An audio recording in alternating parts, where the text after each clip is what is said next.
Warning, you are about to hear a discussion today that may make you a little bit uncomfortable, but we say good, perhaps a little raw for you, but it's today's reality. We want everybody to wake up in America. We'll be discussing the landscape online surrounding our vulnerable kids, our youth, our parents. There's a lot going on, and the crimes, what I think are crimes against them, but not on Adam Billen's watch today. Because let me just give you this quote, first of all. We fight for a future where artificial intelligence can fulfill its transformative potential. Adam, I picked that up somewhere, Encode or something, but let's talk about you. Enough about me. Adam Billen is the Vice President of Public Policy at Encode, a youth-powered advocacy organization dedicated to promoting safe, responsible, and innovation-friendly AI. That would be artificial intelligence, everybody. Based in Washington, D.C., he oversees the development and legislative advancement of Encode's policy priorities. I can't even say it, successfully. I can't because there's so much to say about you, Adam. It's like hard to make it short. But bear in mind, I put everything in the body of the video in long form. So there'll be a lot of information about you in the body of the video. So everybody, all the warriors out there can read, take their time, study up. But very successful you've been to advance the Take It Down Act, which we were in the Rose Garden at the White House, and very proud to be there to see this legislation signed into law. Yes. And the DEFIANCE Act to combat AI-generated nudes. And something I want to always point out, Adam, bipartisan. These are bipartisan issues that everybody certainly, or we think, can certainly come together and become warriors, forging a relationship to keep everybody safe online. Absolutely.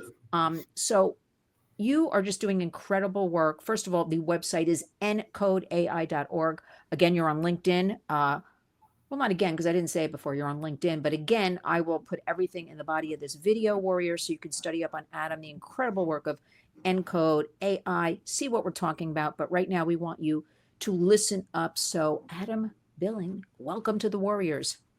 Thank you for having me, Lynn. I'm very excited to be here and talk about what's happening. I think there are about a million things happening. It kind of feels like the world is exploding. There's a lot to do, and I'm very excited to get into all of it.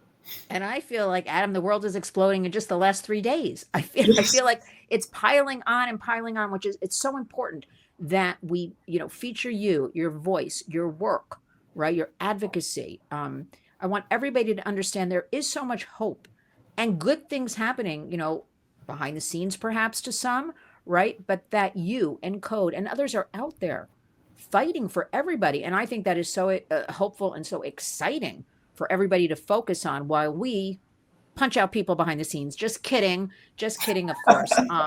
Just kidding. But it does seem like a little bit of a pile on lately. We're going to get into that.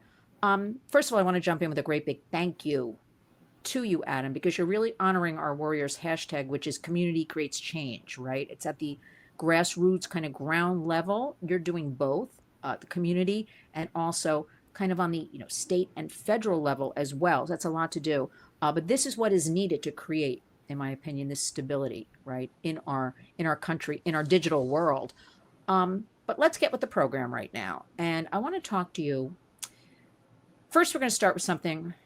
Anything you want to say about yourself, Adam? Where you grew up, where you went to school, what your hobbies are. I don't care. Let's hear a little bit about Adam Billen. What makes you tick? Yeah, sure. So I'm from Seattle, Washington originally. My parents are from the Midwest, Iowa and Missouri, very big farming family. So I also spent a lot of time there growing up. And you said community. I'm Quaker religiously. We've talked a bit about this, and we have 5 testimonies, and one of them is community. And, my parents were activists and advocates growing up. They've been arrested protesting together.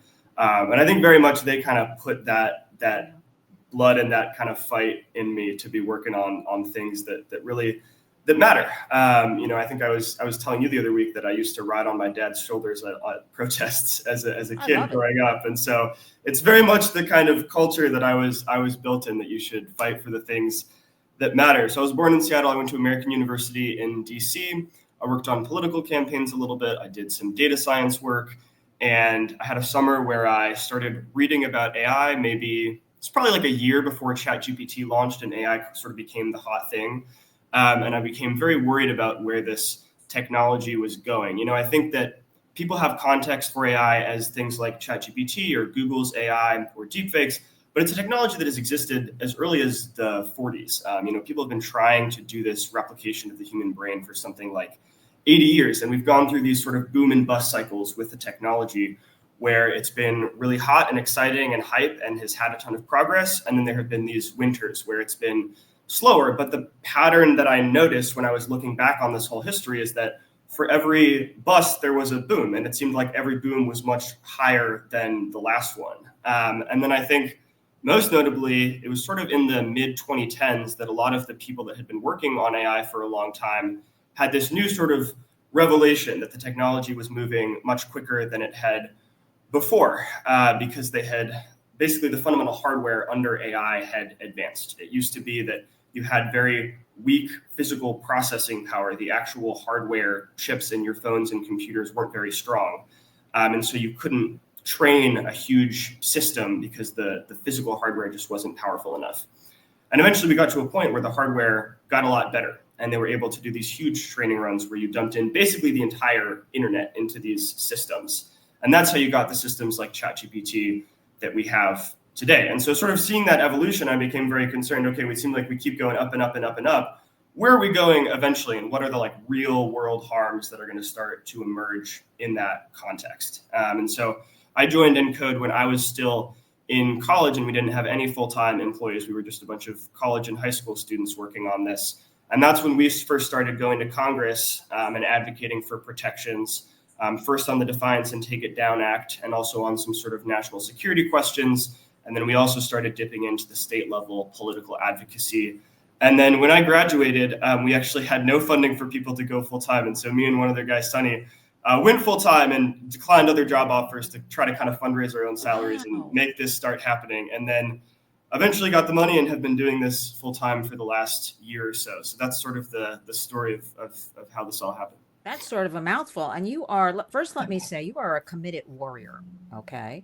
That you would pass up jobs or not seek other, employment to make money, to do this. But look at you now. You're on top of the heap with AI. That's what I say. But you know what? You're great. I don't even have to ask you questions. I can just let you talk. You make it easy for me. You make my job easy for me. But I wanted to say to you, let's go through a little bit. What really explain to our warriors, because remember, Adam, what you know, what I know, what we talk about on a daily basis, a lot of our warriors never heard of, they don't know, they don't really understand. I've had a lot of people say to me, and I'm here in New York City, you're in DC, but they've said to me in New York City, oh, AI, is that like robots? Like that's like a common thing. Yeah. I don't know if you've ever heard that, Adam, but that's what they say to me, kind of thing. They don't really understand. So tell us a little bit about the creation of Encode. And you kind of did. I was going to say what really sparked, lit the fire under you. You kind of laid it out, but go a little deeper and lay it out a little bit more for us. Yeah, for sure. So maybe I can start with just what AI fundamentally is, because this was also sort of my introduction. I would think of there as being sort of three key pieces of AI. There's the physical hardware, there's the training data, and then there's the algorithms. And I'll go through each.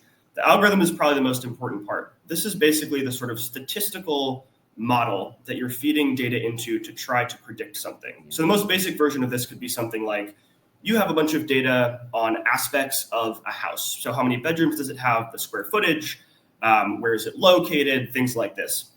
Then you also have how much those houses cost. And you want to create a system that can say, for a new house that I don't know the price for, I want to know how much you think it will cost. And so you would feed in all of the data about the sizes of houses compared to their prices, and then this algorithm would train itself on that data and sort of learn associations between the number of bedrooms and square footage and the prices. So it might learn that the more square foot the house is, the more expensive it is. The more bedrooms, the more expensive. Maybe it's if it's in a worse location, if it's further out of the city, it might be cheaper. And then it can use those associations to predict out something else. So if you give it a new house, how much do you think it's going to cost? So maybe a realtor would use this to look at a new house that doesn't have a listed price yet and figure out how much it might cost to see if it's worth trying to strike a deal on for their clients or whatever. If you take that basic idea and you extrapolate that out to other things, you can imagine that you could do this sort of pattern matching for any type of data on anything. And so ChatGPT, these systems where you ask it a question and it gives you a response back, the way that those work is instead of predicting something like a house price, it's just predicting the next sort of token or word in a sentence. So if I say, I want to buy a blank, it might predict that the next word is house because it's looked at a bunch of existing text and it finds that often that sentence ends with house. And so these systems are just very big versions of something that's predicting a house price, but it's using the human language. And so instead of throwing in a bunch of information about existing houses and their costs, it is literally taking in the entire internet and using that to predict the next word. And all that has made these systems better over time, or the primary thing, is that they just fed more and more data into them. So instead of feeding, 100 books, you're feeding every single book that has ever been written in human existence and everything that is on the internet and social media. And that's how these systems have gotten bigger and better. And so there's that algorithm piece of it, which is the statistical models. There's the data, which is things like the house prices or human language. And then there's the hardware. And so those are the physical chips in your phone, in your computer, in your laptop, anything. And those are the things that are actually doing the calculations to do these predictions. And so the better hardware you have, the more powerful it is, the more data it can take in, and the better the predictions it can make are. And so if you have these three pieces, you get increasingly more powerful systems. So that's sort of a simple version of how this works. And that very much is how I got worried. It was not me seeing any particular harm in the real world. It really was me asking myself, if these systems keep getting better, like where does it end? And at what point do we have systems that are as smart as humans? What does that mean? Is that going to start displacing jobs once these systems are smarter than us? Can they do basic office tasks? And then in the future, could they be used in things like weapons systems? So you now have drone systems that are autonomous that can be used without human intervention. You give them a target and they fly out and target that particular person or blow up a tank. These are being very widely used in the war in Ukraine, in Israel and Gaza right now. And so you can just sort of start to imagine all of the ways this could be applied. And then just the things start coming from there. And so this is how deepfake porn has become a thing. Instead of predicting human language or house prices, you're giving it a bunch of images of people and have it try to predict new images of what people will look like. And so that's how you get these systems that are able to create realistic nude images of someone.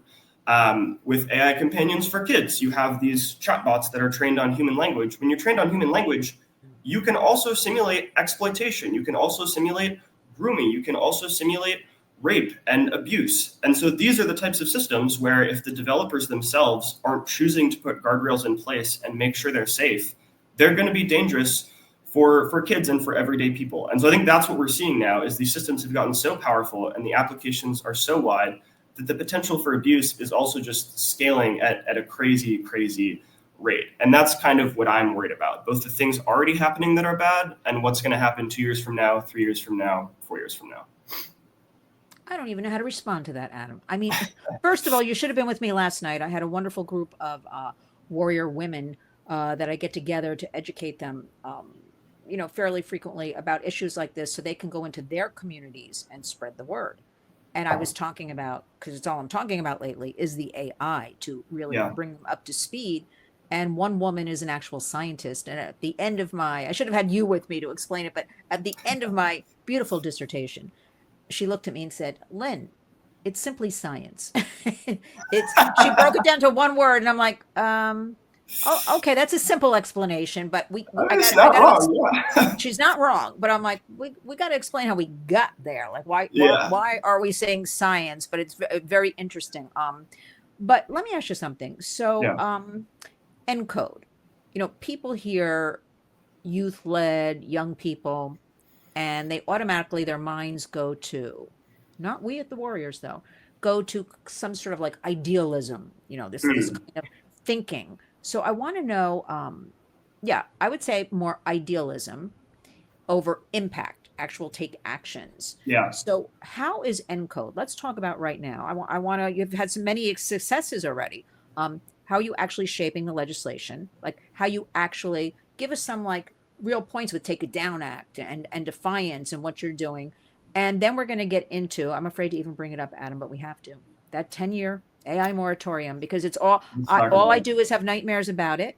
And this is not to scare our warriors, but we have to let them know what Yeah, is going on, because knowledge is power, that old saying. And absolutely. this right now, you just went through what this AI really is equals runaway train. We know Yep. from the history of our legislators, let's be honest, Adam, they haven't done a good job with the regular internet and helping guardrails or holding big tech Nope. accountable. So now we've got the AI, erase all that, that we were dealing with, because this is it right now. So what would you say to those who say, oh, youth, it's always about, idealism over impact? Yeah. I so disagree, because I think youth are leaders. I'm sorry, are future leaders of America, and we need to listen to them at every turn to really educate. I don't like sometimes, Adam. It's like them and us, kind of this bridge, because I'm really a Yeah. great believer in older people. I admit I'm happy with my age, mentoring young people and listening to Yeah. them. Like, I get all, look at you, I'm always grilling you, you poor thing. I'm always like, what happened? Did you hear? Explain it to me, because I want to know for my own education. And then I think our youth also have to respect a lot more, our elders, as long as they open up Absolutely. and learn from their lived experiences. Yeah. So what would you say to that whole thing? And then I'm just going to let you go. So talk about the defiance and take it down. Let's like, what actually did you do? And what about this statement I just told you about, this idealism, over impact? No, I think it's a great question, and I think our work on those two specific bills is a good example of sort of how we think about this. I think you're right that there can be a sense of sort of blind or naive idealism sometimes among youth movements in the past. I think there's actually been a very dramatic shift, maybe in the last 5 years, where youth groups have started to understand kind of how power actually is distributed and how change happens. And so I think there is sort of two pieces of this, or two theories of change. One is you do a lot of sort of broad grassroots coalition building. You get everyday people fired up about this, and you send them to Congress. You show Congress that normal people care about it, so that the Congress people can't hide behind their donors, and there's actually a fire under them about this. That is absolutely important, and that is, I think, a big part of what we do. The other part is, I think, this very sort of behind the scenes political power machinations, private lobbying, fundraising, all of this. Mhm. And this is, I think, equally important. And I think where we have failed, I think not just youth groups, but sort of the entire advocacy space, is that these two buckets have been completely disconnected. Like, the people Yes. doing this are not talking to the people doing this, and the people doing this are not talking to the people doing this.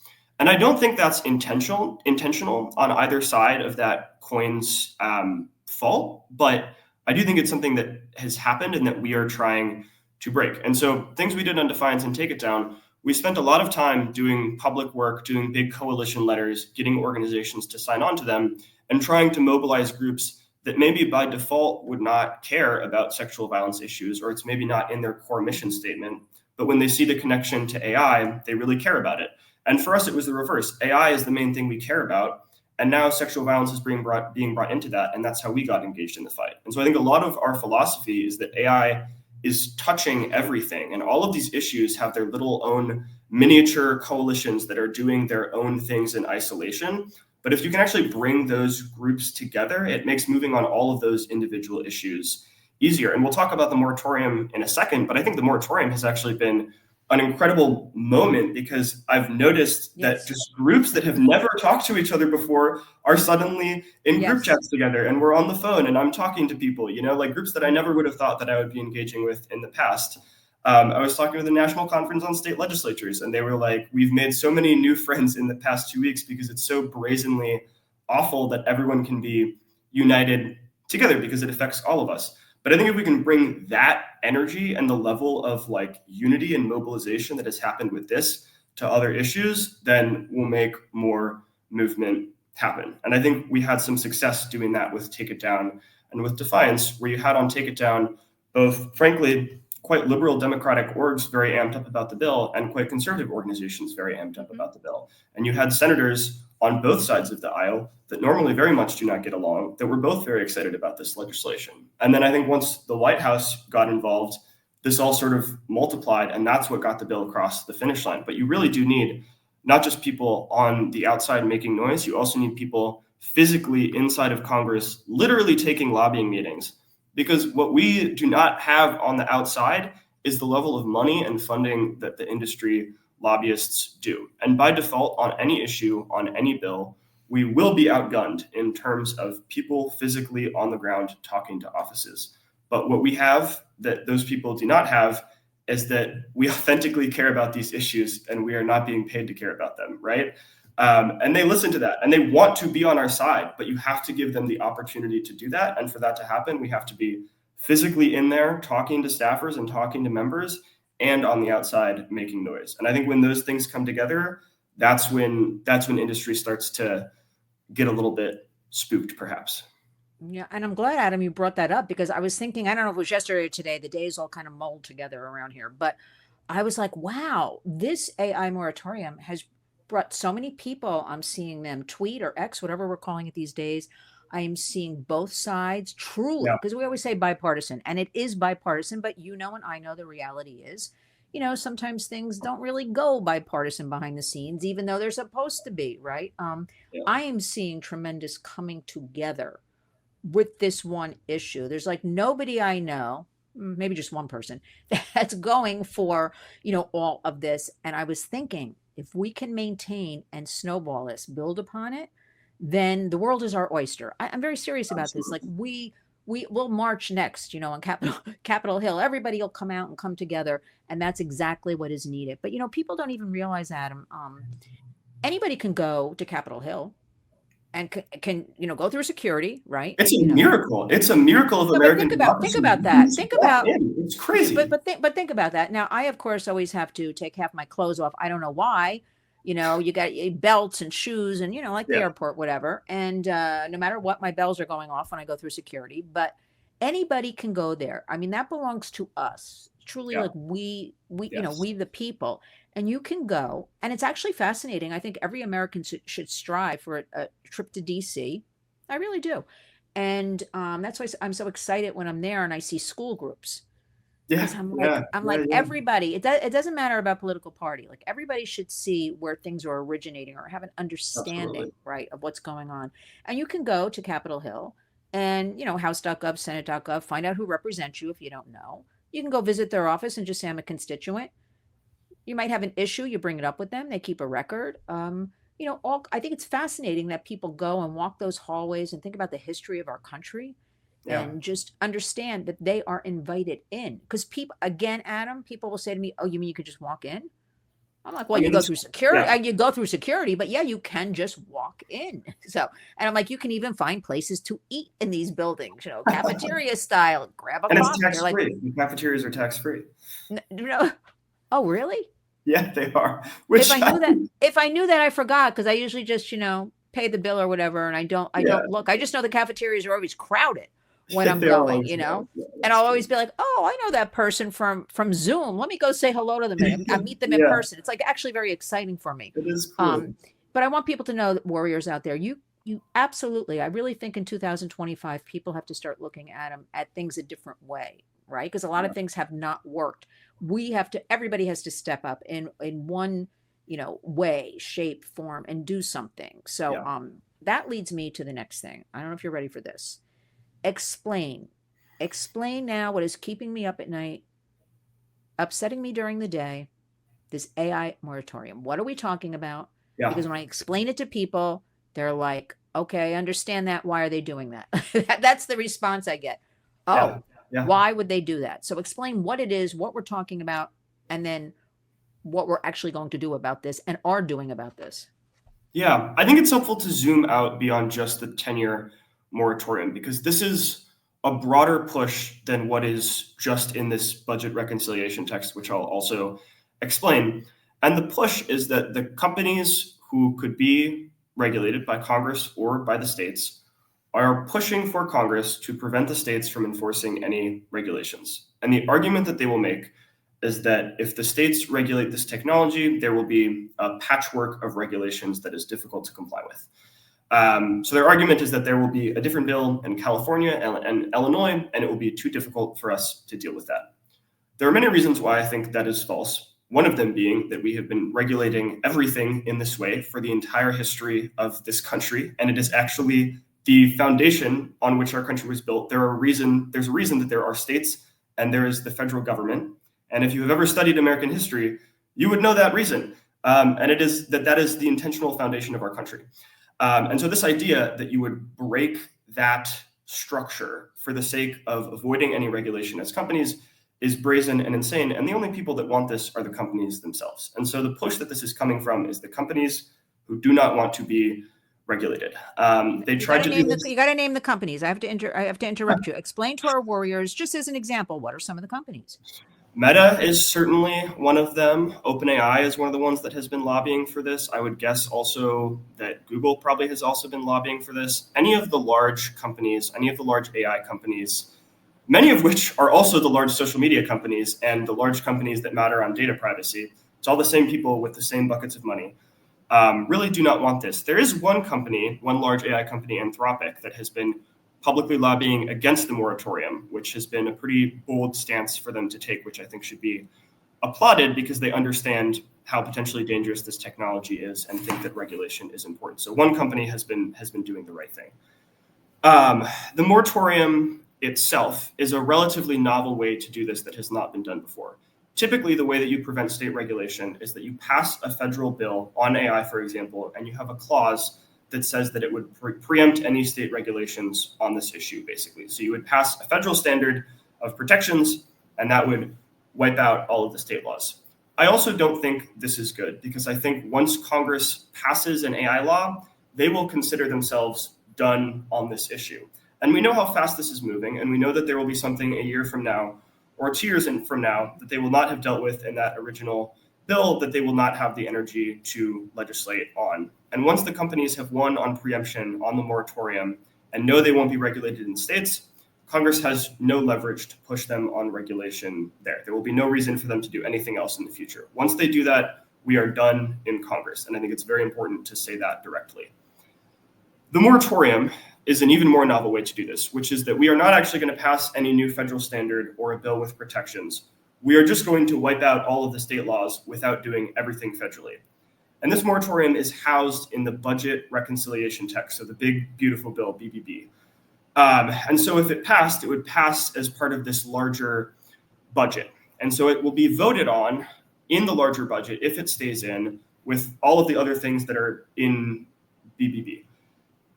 What is likely to happen at the end of this week or this weekend is that there will be an amendment on the floor of the Senate. This already passed the House. There will be an amendment on the floor in the Senate to strike this from the bill. And so it will be a 51 vote majority vote. So that means we need all 47 Democrats to vote on the amendment to strike, and we need at least 4 Republicans. If that amendment fails, there's still a small chance that it will be killed when the House goes back to vote on the Senate version of the bill. And there are some people like Marjorie Taylor Greene in particular who are so mad about the moratorium that she's saying publicly she will not vote on the entire budget bill if the moratorium is still in it. So there's a shot that even if this amendment in the Senate fails, we kill it with the Senate and House.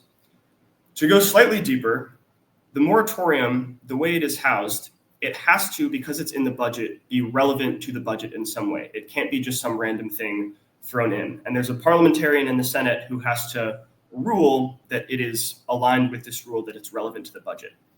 We thought that the way the moratorium was originally written, it would have failed and the parliamentarian would have struck it down because it's completely irrelevant to the budget. The way that Senator Cruz's team has written this so that it's budget compliant is to tie it to BEAD funding, which is the $42 billion of broadband money that's going to states to get them to advance their infrastructure for the internet, try to connect poorer, more rural communities to the internet so that they have access. So they have tied this money to where a state either has to give up their millions or billions of dollars in broadband funding, which again is going to poorer communities that don't have access to the internet still, or give up their ability to regulate AI. And they are arguing that this only applies to this new $500 million pot of broadband money in the bill, but that is not true. It applies to the full $42 billion. And so the state that we are in is that they are not only trying to rip out the ability for any states to regulate AI for 10 years, but they could also be potentially ripping millions or billions of dollars away from poor communities that are trying to get connected to the internet. So it is a wild way to bribe the states to not regulate this technology. There has been a very big push against this. There have been Senate Republicans like Josh Hawley and Marsha Blackburn, who have been champions on our issues for a long time, who have been very publicly pushing against this. And there are some number of 5 or 6 or 7 other Senate Republicans who we think might be on side for us, but we are not confident yet. And so what we have to do is convince these 2 remaining Senate Republicans and convince all of the Senate Democrats to stay on board with us and vote to kill this provision. Again, this is pushed by industry. The only people I am seeing publicly that want this are industry or industry-backed groups, and there is massive civil society pushback. We have a letter with 142 organizations working particularly on kids' online safety that will be coming out. There's a letter from hundreds of parents that is coming out. Megan Garcia, whose son died after becoming obsessed with character AI, one of these sexually exploitive AI companions, has written a letter to the Senate in opposition to this. Marjorie Taylor Greene is in opposition. Sarah Huckabee Sanders, the governor, has written an op-ed this morning in opposition to this. So there is very wide backlash. We had a letter from 260 state legislators from all 50 states, 130 Democrats, 130 Republicans, saying that this is bad and they don't want it. 40 attorneys general from 40 different US states, Democrat and Republican, have written a public letter saying they do not want this. There are Republican governors, Governor DeSantis, Democratic governors, Governor Newsom, all also saying that this is awful. And it really feels like the only people that want this are industry. So that is the state that we are in. And we have, I think, just a couple days left to try to kill this before it is stuck. Which means I better get this interview up right away when we're done and tagged and everything so people understand what's going on. Time is of the essence. I'm just going to throw in, Adam, I'm from New Jersey, and you know what it sounds like to me? Organized crime. Yeah. Pushing the big tech, and vulnerable people and tying, it's like strong arming. That's what it sounds like to me. Horrific. Again, I'm going to remind everybody there's a lot of hope, though. You just heard Adam list all these, everybody coming together. Nobody wants it. Nobody. I'm seeing amazing things online of people fighting this and putting quotes out and this and that. And that was the only thing that made me so happy about all of this, that I'm truly seeing, for me to say, I hope everybody follows the lead of Marjorie Taylor Greene. I hope, they're like, I'm not going to vote if it's, this. I'm supporting that. And I usually don't go that far to say something like that, but I'm going to go that far with this one. Okay, so time is of the essence. So I have 2 more questions left for you. What exactly, what's next for Encode? Or is this it right now? This is going to be it, the AI, because this is going to be forever. I feel like this AI and the whole journey of the AI. What do you have on the radar for Encode? And are there some laws, something, simmering we need to be looking at? Because I'm always about on the Warriors, like the next gig, even though everything we're talking about is important, we have to keep going, try to head things off or cut them off or keep educating about. So give us kind of a lay of the land. What's happening? Yeah, for sure. So the thing I have not talked about yet is the state legislation that we work on. And the reason is that we're so terrified that it's all going to get deleted by this AI moratorium. But we have multiple state bills moving right now in California and New York that are very forward-facing in terms of this technology. Our New York bill does a very basic thing. It requires the largest AI companies, and we've written the bill such that it's really 7 or 8 of the very biggest companies, like companies spending hundreds of millions of dollars on this technology. So you're thinking Google, Meta, OpenAI, Anthropic, these guys. Requires them to have a plan in place for how they will make their systems safe before they release them to the public, and they have to share that plan with the state government. And that is basically it. It used to have third-party auditing to verify those plans. It used to have whistleblower protections to verify those plans, but we got a lot of industry pushback. And so to get it through the legislature, to get it passed, we cut some of those things out. So it's a pared down version of this bill, but it's very simple, it's very clean, and it will now go to Governor Hochul's desk at some point in the next 6 months, at which point we are hoping she will sign it. It is modeled on a bill we worked on last year called SB 1047 in California, which had a number of other things in it, slightly stronger version of this bill, which also passed the legislature. Governor Newsom vetoed it eventually, and so we are back this year in California.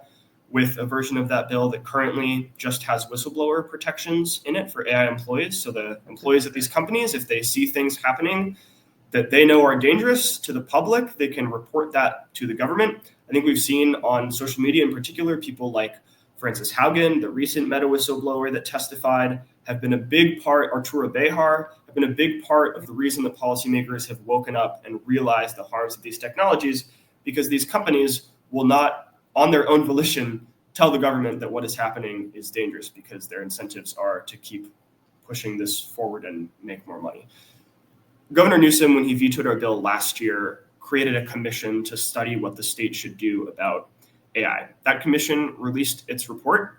One of the things it recommends is having these plans in place that we're pushing in our New York bill. And so they are on side with us that this is the sort of right approach going forward. So I'm very excited about those bills as a way to guard against not just the awful things that are already happening that we're working on with the Take It Down Act, with bills about AI companions, but also the things that we don't even see coming, because the only people that know about them are the ones that are inside these companies building this technology, that understand where it's going in a way that we don't. But the public and the people regulating this deserve to understand what is happening. And a lot of these companies have told us publicly, they've voluntarily committed, both to the previous administration and at this international summit in Seoul on AI safety, that they will have these plans in place, that they will have people outside of their organizations, outside of their companies, review their models before they're released.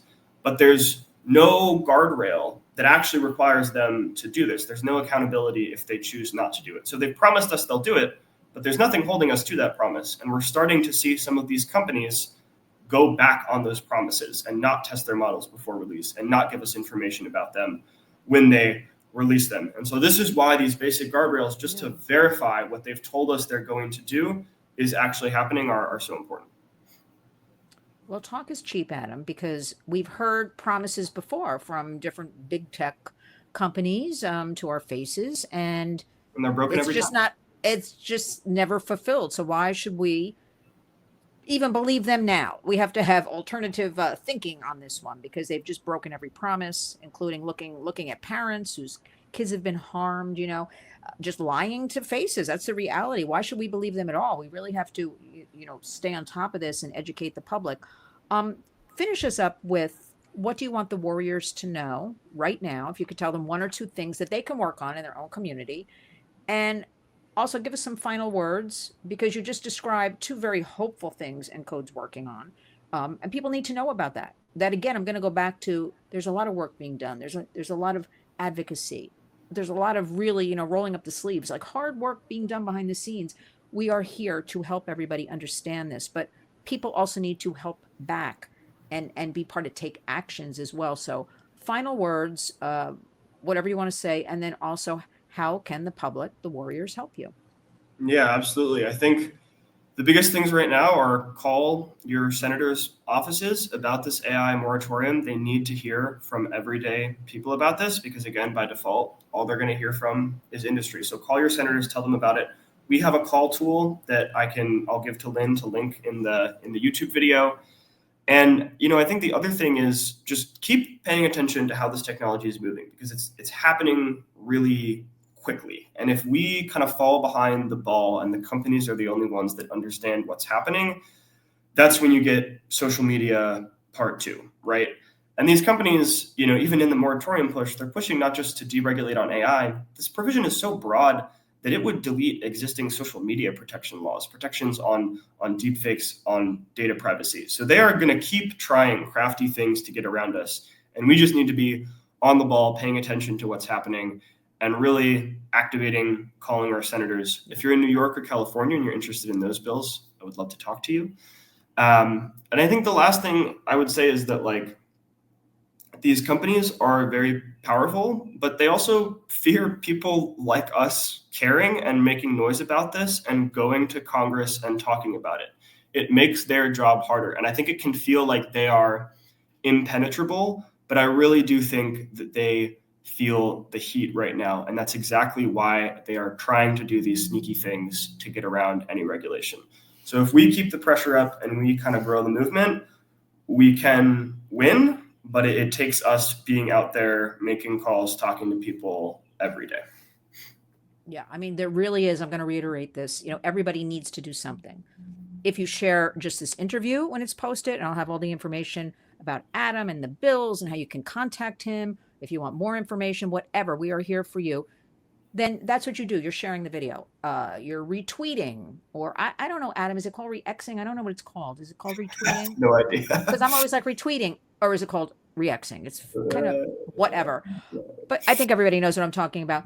But anything, but the biggest thing, and you pointed out, is getting involved. And phone calls, they keep logs of phone calls on subject matter.